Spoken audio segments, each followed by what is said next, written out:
Hey, what's up guys? Daring Shots here. Now before we get into the video, I want you guys to subscribe and hit that like button before you forget to do that because, I am trying to welcome in new viewers into this community and, it's kind of hard to grow an audience in 2022. At least that's what I think. That's what it feels like sometimes.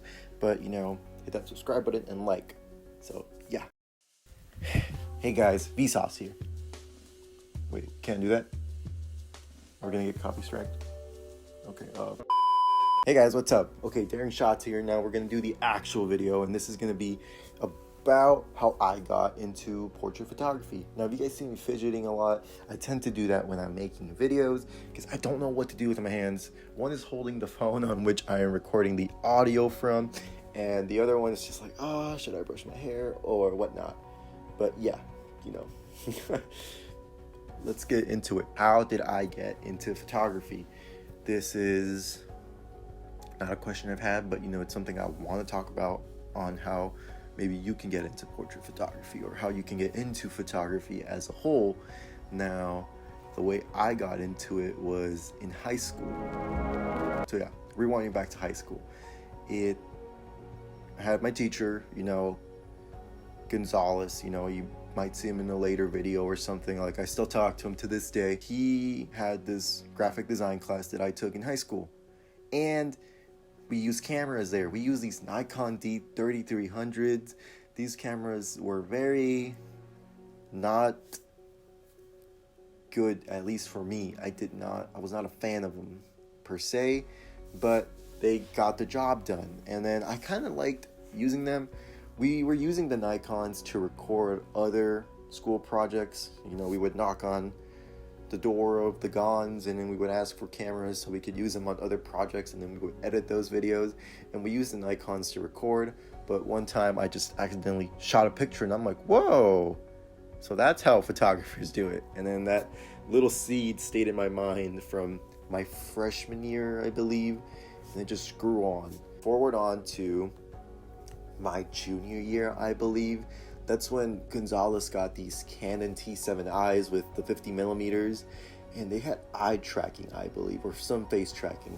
But anyways, we used them and we could see the bokeh around, and I was like, whoa. A lot of my other classmates were like, okay, maybe I could see myself being a photographer in the future. And I was like, same.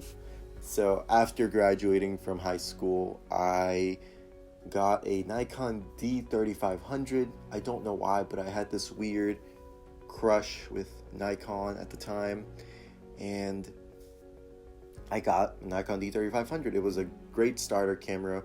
I sold it to my friend Jonathan shortly after, or not shortly after, this was like 2 years, I believe, because in 2021, before this, I was very shy about my photography. I wasn't really pushing it as much, despite already having made an investment on a camera.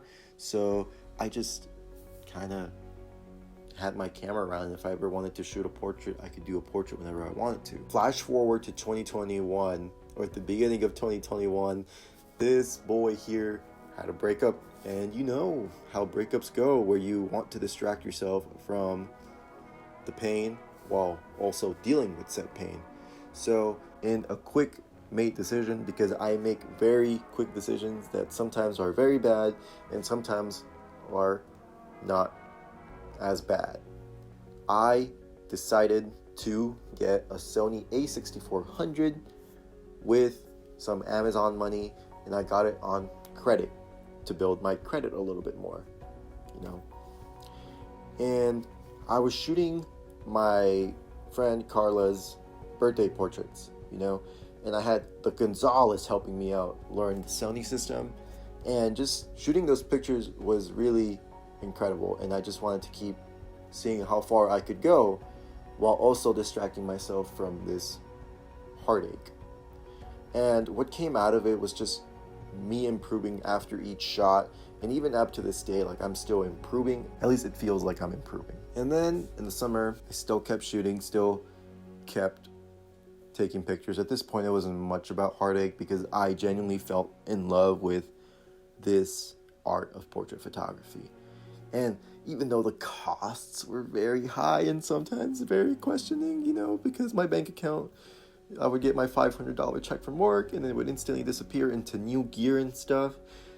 I still loved it, because I wouldn't mind my money going into that. It was better buying a lens than buying some sort of other thing that wouldn't last that much anyways. I think what can get you into this art, or if you are genuinely interested in photography, is just the will to keep improving and keep getting better after each shot.